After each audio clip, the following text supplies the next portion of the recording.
बच्चों आइएगा अब हम जेईई एडवांस 2020 के more than one correct option वाले क्वेश्चन डिस्कस करते हैं बच्चों।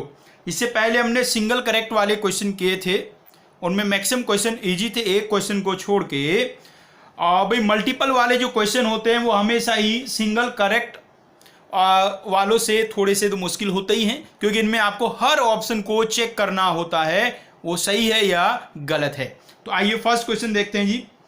विच इज करेक्ट। चार ऑप्शन दिए, बस में बताना है कौन सा करेक्ट है। इंटीग्रेशन का क्वेश्चन है जी, साफ साफ दिखाई दे रहा है, और इनइक्वलिटी लग रही है, इसका मतलब एस्टिमेशन वाले टॉपिक से है। तो आइए एक्चुअली में इसमें देखें तो ये वास्तव में एक क्वेश्चन नहीं है बच्चों, ये चार क्वेश्चन है। अलग अलग ऑप्शन में अलग अलग क्वेश्चन लिखा हुआ है, तो सभी को अलग अलग हमें सॉल्व करना होगा। तो सबसे पहले फर्स्ट वाले पार्ट पे बच्चों चलते हैं। बच्चों x इंटू कॉस एक्स यहां लिखा हुआ है, और बच्चों जो cos x हो उसका यहां एक्सपेंशन आप यूज कर दीजिए, cos x का एक्सपेंशन यूज कर लीजिए 1 minus x square upon 2 factorial plus x to the power 4 upon 4 factorial and so on. आप इसमें बच्चों आप क्या करिए, थोड़े से टर्म ले लीजिए। तो इसको हम ऐसा लिख लेते हैं x minus x cube upon 2। देखो उम्मीद है समझ गए होंगे बच्चों आप। भैया देखो आगे प्लस में समथिंग लिखा हुआ है, तो यदि हम पहले वाले ही दो टर्म लेंगे तो ये वाला जो वैल्यू होगा इससे बड़ा हो जाएगा, क्योंकि आगे यहाँ पॉजिटिव वैल्यूज कुछ ऐड की हुई हैं। और हमें ये भी ध्यान में रखा है x का वैल्यू 0 से 1 के बीच में है। सो बच्चों integration 0 to 1 x cos x is greater than or equals to integration 0 to 1 x minus x cube upon 2 dx। Basic सा कंसेप्ट में यूज हुआ है जी। जो फंक्शन बड़ा होता है उसका इंटीग्रेशन भी बड़ा आता है। अब इसको आप इंटीग्रेट करेंगे, so x square by 2 minus x की पावर 4 अपॉन 8, लिमिट है 0 से 1, सो ये बनेगा 1/2 माइनस 1/4, और भाई इसको आप 1/8 1/4 माइनस 1/2 माइनस 1/8, तो सॉल्व कर लेंगे तो ये आ जाएगा बच्चों 3/8। So integration 0 to 1 x cos x dx is greater than equals to 3/8, means option A आपका करेक्ट हुआ भाई। अब ऑप्शन बी के पास चलेंगे बच्चों। ये ऑप्शन ए की कहानी भी निपटी है, अब ऑप्शन बी पे चलिएगा। ऑप्शन बी में आप देखिए बच्चों, तो वहां भी बिल्कुल सेम यही कंसेप्ट हम यूज करेंगे, 0 to 1 x sin x dx। तो यहां क्या करेंगे भैया, यहां भी sin x का हम यूज कर देंगे expansion x minus x cube upon 3 factorial plus x की पावर 5 अपॉन 5 फैक्टोरियल। इसको हम बच्चों लिख सकते हैं इट्स ग्रेटर देन और इक्वल टू इंटीग्रेशन 0 टू 1। इसमें भी ऐसी दो टर्म ले लीजिए आप, तो एक्स स्क्वायर माइनस एक्स की पावर 4 अपॉन 6, 3 फैक्टोरियल को 6 लिख दिया। इसको बच्चों आप सॉल्व कर लोगे, बड़े इजीली इंटीग्रेट हो जाएगा, एक्स क्यूब अपॉन 3 एक्स की पावर 5 अपॉन 30, और सॉल्व कर लोगे तो ये 3/10 ही बच्चों आ जाएगा। मीन्स ऑप्शन बी भी आपका करेक्ट हुआ। अब बच्चों ऑप्शन सी को देखिएगा। ऑप्शन सी में यदि आप देखें तो भाई एक्स स्क्वायर कॉस एक्स लिखा हुआ है, x square cos x. Basic सा कंसेप्ट बच्चों, जो कॉस एक्स होता है, कॉस एक्स वो लेस देन और इक्वल्स टू 1 होता है, cos x less than equals to 1 होता है, therefore x cos x less than और इक्वल्स टू एक्स होगा। भाई cos x less than equals to 1, x से मल्टीप्लाई कर लो दोनों साइड, तो x cos x less than equals to x. X positive है, 0 से 1 आपको लेना है, इसलिए मल्टीप्लाई करने से कोई फर्क नहीं पड़ेगा। So therefore integration 0 to 1 x cos x dx is less than or equal to 0 to 1 x dx। आप बच्चों इसको इंटीग्रेट कर देंगे, x स्क्वायर बाई 2 आएगा, वैल्यू पुट कर देंगे लिमिट का, तो 1/2 आ जाएगा। So integration 0 to 1 x cos dx less than equals to 1/2, लेकिन ऑप्शन सी में क्या लिखा है, ग्रेटर देन इक्वल्स टू 1/2, इसलिए ये वाला ऑप्शन रॉन्ग होगा बच्चों। ऑप्शन डी है, उसको भी बड़ी आसानी से आप कर सकते हैं, बिल्कुल सेम जैसे बी ऑप्शन को किया था आपने। Integration 0 to 1 x square sine x dx। तो बच्चों यहां भी आप क्या करेंगे, साइन एक्स का एक्सपेंशन इसमें आप यूज कर लेंगे, 0 to 1 एक्स स्क्वायर, और ये होता है जी x minus x cube upon 3 factorial, plus में कुछ आता है, फिर इसको आप लिखेंगे greater than equals to 0 to 1, x square को मल्टीप्लाई कर दोगे तो ये एक्स क्यूब माइनस एक्स की पावर 5 अपॉन 6। आगे वाले टर्म ने छोड़ दिए इसलिए वैल्यू थोड़ा कम हो गया होगा, इसलिए ग्रेटर देन इक्वल्स टू का साइन यूज कर लिया है। आप बच्चों इसको इंटीग्रेट कर देंगे, लिमिट पुट कर देंगे तो ये सॉल्व करके 2/9 आ जाएगा। So integration 0 to 1 x square sine x d x is greater than equals to 2/9। तो बच्चों ऑप्शन डी अपना करेक्ट हुआ। तो ये भी क्वेश्चन जो था भाई वैसे तो इजी था, लेकिन इसको मॉडरेट टाइप में माने, बिल्कुल इजी तो नहीं कह सकते, क्योंकि एक तो 4 क्वेश्चन आपको अलग से सॉल्व करने थे, और इनइक्वलिटी वाले, कभी जो इनइक्वलिटी वाले क्वेश्चन होते हैं, एस्टिमेशन कहीं भी करना होता है तो वो हमेशा ही बहुत इजी नहीं होते। तो ये मॉडरेट टाइप का क्वेश्चन था, टफ नहीं कहेंगे ना इजी कहेंगे, मॉडरेट टाइप का क्वेश्चन था। थोड़ा सा टाइम ले सकता है लेकिन हो जाता है आराम से। बच्चों नेक्स्ट क्वेश्चन ये मैट्रिक्स से आया था, ये भी कोई ज़्यादा मुश्किल नहीं है, लेकिन मैट्रिक्स के क्वेश्चन थोड़े अच्छे बन ही जाते हैं हमेशा। छोटी छोटी प्रॉपर्टी यूज करके बड़े आराम से भैया सॉल्व हो जाएगा। देखिए क्या कहा गया है, 3/3 इन्वर्टिबल मैट्रिक्स है, रियल एंट्रीज हैं, आई आइडेंटिटी मैट्रिक्स है, ये यहाँ गिवन है। M inverse equals to adjoint of M, M inverse is equal to adjoint of M. ये बच्चों ऐसा कुछ आपको गिवन है। इसमें भी आपको सबसे पहले एक प्रॉपर्टी की जरूरत पड़ेगी, इसमें वो ये वाला है, प्रॉपर्टी आपने पढ़ाई होगा, A into adjoint of A equals to होता है determinant of A into I. तो यहाँ इसमें आप देखें तो एडजॉइंट ऑफ समथिंग लिखा हुआ है, तो यदि इसको आप ए समझे एक बारी को, तो एडजॉइंट ऑफ ए लिखा है, तो हम दोनों साइड क्या करने वाले हैं, adjoint of M, adjoint of M से दोनों साइड मल्टीप्लाई कर देते हैं बच्चों। एडजॉइंट ऑफ एम से दोनों साइड बच्चों मल्टीप्लाई कर देना है, तो यहां एक्चुअली में लिखना है हमें एडजॉइंट ऑफ एम।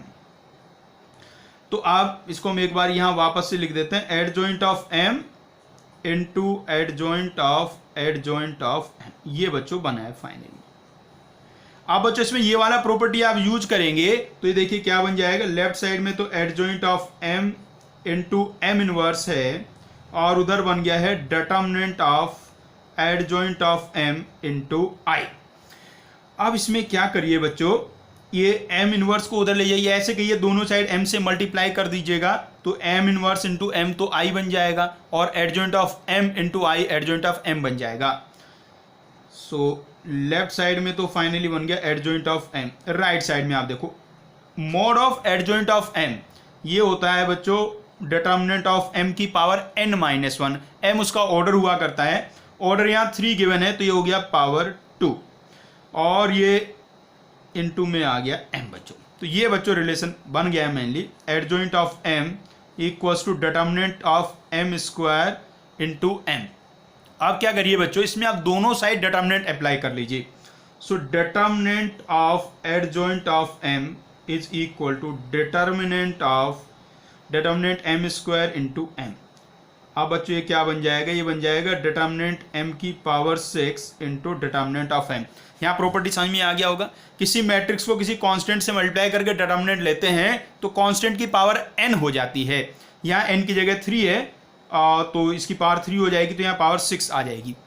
अब देखिए बच्चों, ये जो एडजॉइंट ऑफ m का डिटर्मिनेंट है, ये क्या लिख देंगे, डिटर्मिनेंट ऑफ m का स्क्वायर, और इधर आ गया डिटर्मिनेंट ऑफ m की पावर 7 बच्चों। तो अब इसमें देखिए क्या बन गया भाई, यहां से देख के साफ साफ आपको क्या दिखाई दे रहा है कि डिटर्मिनेंट ऑफ m का वैल्यू 1 आ गया है, डिटर्मिनेंट ऑफ m का वैल्यू 1 आ गया बच्चों। तो वही ऑप्शन बी आपका करेक्ट हुआ। देखो determinant of m equals to 1, option B आपका करेक्ट हुआ। अब बच्चों बाकी ऑप्शन यदि आप देखें सी और डी, तो उनमें m स्क्वायर और adjoint of m whole square के बारे में पूछा गया है। तो यहाँ ये इस वाली इक्वेशन पे, इस वाली इक्वेशन में इसका नाम 1 यदि हम रख देते हैं, तो यदि हम कहें फ्रॉम इक्वेशन 1, इसमें डिटर्मिनेंट का वैल्यू आप 1 पुट कर दीजिए, तो यहाँ से एडजॉइंट ऑफ m का वैल्यू m के इक्वल आ जाएगा। अब आप दोनों साइड m से मल्टीप्लाई कर दो, m स्क्वायर बनाना जी, दोनों साइड m से मल्टीप्लाई कर दो। So m into adjoint of m is equal to m square. अब बच्चों m into adjoint of m क्या हो जाएगा, ये बन जाएगा determinant of m into I is equal to m square. और डिटर्मिनेंट ऑफ m तो कितना आ चुका है, 1 आ चुका है, इसलिए m स्क्वायर का वैल्यू आ गया बच्चों i, मतलब आइडेंटिटी मैट्रिक्स। तो ऑप्शन सी आपका करेक्ट हुआ। और जैसे ही ऑप्शन सी करेक्ट हुआ तो ऑप्शन डी भी करेक्ट हुआ। क्यों करेक्ट हुआ भाई, m और एडजॉइंट ऑफ m तो सेम है, m और एडजॉइंट ऑफ m सेम है, तो m का स्क्वायर आइडेंटिटी है तो एडजॉइंट ऑफ m का स्क्वायर भी आइडेंटिटी होगा। तो भाई इस प्रकार से b, c और d ये आपके ऑप्शन करेक्ट हुए। ये भी आपका मॉडरेट टाइप का क्वेश्चन था बच्चों, लेकिन थोड़ा टफर साइड में इसको आप मान सकते हैं, क्योंकि मैट्रिक्स की जो कैलकुलेशन होती है हमेशा वो अजीब सी होती है, उसमें गलती होने के थोड़े बहुत चांसेस बने रहते हैं बच्चों। तो मॉडरेट है, थोड़ा टफर साइड में है। नेक्स्ट क्वेश्चन बच्चों जो है ये कॉम्प्लेक्स नंबर का क्वेश्चन था। क्वेश्चन में कहा है let set S be the set of all complex numbers Z satisfying mod of z square plus z plus 1 equals to 1, then which of the following statement is are true। Option आपको कुछ given थे, mod z के और mod z plus 1/2 के बारे में आपसे पूछा गया था। तो भाई इसमें देखिएगा बच्चों, जो z square plus z plus 1 ये कॉम्प्लेक्स नंबर है, इसका मैग्नीट्यूड 1 है। भाई इसका मैग्नीट्यूड 1 है तो इसको हम क्या लेट कर सकते हैं, इसको हम लेट कर सकते हैं e to the power i theta कहो, या ऐसे कहो cos theta plus iota sine theta. Magnitude 1 है तो cos प्लस आई साइन इसको लेट करेंगे। अब यहां से हम z का वैल्यू फाइंड कर लेंगे और फिर अपने आप पता चल जाएगा कौन सा ऑप्शन सही आ रहा है जी। तो इसको आप ऐसे लिख लीजिए, z plus 1/2 whole square plus 3/4 is equal to cos theta plus iota sine theta. तो यहां से बच्चों इसका थोड़ा आप एलसीएम ले लीजिए, तो 4 times z plus 1/2 whole square is equal to, उधर आप ले जाएंगे तो उधर बनेगा कुछ ऐसा बच्चों 4 cos theta minus 3 plus iota into 4 sine theta. इस तरीके से बच्चों बन गया है। तो z प्लस 1/2 होल स्क्वायर का वैल्यू आ गया, इसके मैग्नीट्यूड का वैल्यू निकालना है तो दोनों साइड मॉड ले लीजिए। So 4 times mod of z plus 1/2 whole square is equal to, इधर बच्चों आप मॉड लेंगे तो वही root x square plus y square वाला फॉर्मूला होता है, तो इसका स्क्वायर प्लस इसका स्क्वायर और उसका रूट। बच्चों इसका स्क्वायर करेंगे तो कितना आ जाएगा 16 कॉस स्क्वायर, यहां से आएगा 16 साइन स्क्वायर, तो बन गया 16। ये 3 का स्क्वायर करेंगे तो 9 हो जाएगा और माइनस में 24 कॉस थीटा, ऐसा बच्चों बन गया है। तो ये बन गया 25 माइनस 24 कॉस थीटा। अब बच्चों ये जो है इसके हम रेंज निकाल देते हैं, मतलब इसका वैल्यू कहाँ से लेके कहाँ तक होगा ये हम पता कर लेते हैं। पता करना बहुत आसान है रे, कॉस का रेंज तो पता ही है, कॉस -1 से 1 होता है, कॉस -1 से 1 होता है। तो भाई कॉस -1 से 1 होगा, तो ये एक बार कॉस को 1 रख दीजिए, कॉस को 1 रखा तो 25 माइनस 24 ये आ गया 1, और एक बार इसको -1 रख दीजिए तो ये 25 प्लस 24 हो जाएगा, तो उसका रूट करेंगे 7 आ जाएगा। तो इसका जो वैल्यू आ गया है वो 1 से 7 आ गया है। 4 times mod of z plus 2 whole square का वैल्यू 1 से 7 आ गया है। तो अब इसका रूट कर दीजिए और फिर 2 से डिवाइड कर दीजिए, तो वहां से पता चलेगा कि z प्लस 1/2 का मॉड का जो वैल्यू होगा वो बच्चों 1/2 से रूट 7/2 होगा, 1/2 से रूट 7/2 होगा। तो आप देखिए ऑप्शन कौन सा करेक्ट आ रहा है, इसका वैल्यू 1/2 से बड़ा आ गया तो ऑप्शन सी करेक्ट हुआ। जैसे ही ऑप्शन सी करेक्ट हुआ ऑप्शन ए रॉन्ग हुआ। उसके साथ साथ बच्चों ऑप्शन डी भी यहां से आप देख सकते हैं। यदि यहां से आप देखें भाई इसमें जो थीटा है, थीटा तो वेरिएबल है, वो वेरी कर सकता है, तो यहाँ थीटा की अलग अलग वैल्यू रखने से जेड की अलग अलग बहुत सारी वैल्यू आ सकती है, इनफाइनाइट वैल्यू आ सकती है जेड की। इसलिए सेट एस में एग्जैक्टली 4 एलिमेंट्स नहीं होंगे, उसमें इनफाइनाइट एलिमेंट्स होंगे बच्चों। अब इसके बाद बच्चों जो बात बची है वो बची है mod of Z. Mod of Z के बारे में बताना है, तो इसमें हम थोड़ा सा ज्योमेट्री का यूज कर सकते हैं, ज्योमेट्री का थोड़ा यूज कर लेते हैं। भाई आपको कहा मोड ऑफ जेड प्लस 1/2 का वैल्यू 1/2 से √7/2 के बीच में है, तो मोड ऑफ जेड प्लस 1/2 यदि हम ऐसा देखें लेस देन इक्वल टू √7/2, तो एक सर्कल के अंदर वाला पार्ट रिप्रेजेंट करेगा, इधर वाला देखे तो एक सर्कल के बाहर वाला पार्ट रिप्रेजेंट करेगा, पूरे को देखे तो ये दो सर्कल्स के बीच वाला पार्ट रिप्रेजेंट करेगा, और वो सर्कल का सेंटर -½ पे होगा, और छोटे वाले का रेडियस 1/2, बड़े वाले का रेडियस √7/2 होगा। एक बार डायग्राम बना लेते हैं।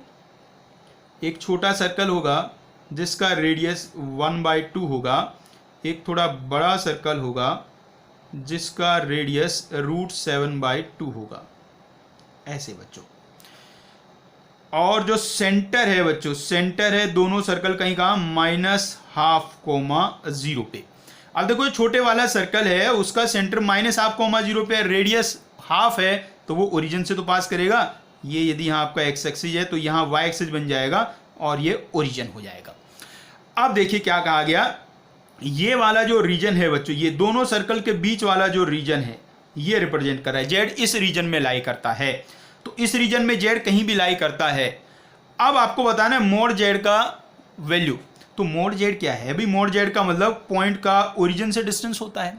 तो ये जो हमने शेडेड रीजन किया है उसमें आप ऐसा पॉइंट देखें जो ओरिजिन से सबसे ज़्यादा दूर हो, तो ये वाला पॉइंट है जी, ये वाला पॉइंट सबसे ज़्यादा दूर है। और यदि इसका आप डिस्टेंस देखेंगे तो डिस्टेंस कितना आने वाला है भैया, डिस्टेंस देखो कितना आ रहा है, डिस्टेंस बच्चों देखो ये तो 1/2 हो गया और ये हो जाएगा √7/2, बड़े वाले सर्कल का radius. So mode of Z is less than और इक्वल टू 1/2 प्लस √7/2, ऐसा बच्चों होगा। अब भाई देखो जो √7 है, √7 2 पॉइंट समथिंग होगा, √7 2 पॉइंट समथिंग होगा, मतलब ऐसा कह लो कि 3 से तो छोटा ही होगा, तो √7 3 से छोटा है, तो ये टोटल वैल्यू किससे छोटा हो जाएगा, 2 से छोटा होगा। सो मोड जेड लेस देन 2 होगा, इसलिए ऑप्शन बी आपका भैया करेक्ट हो जाएगा।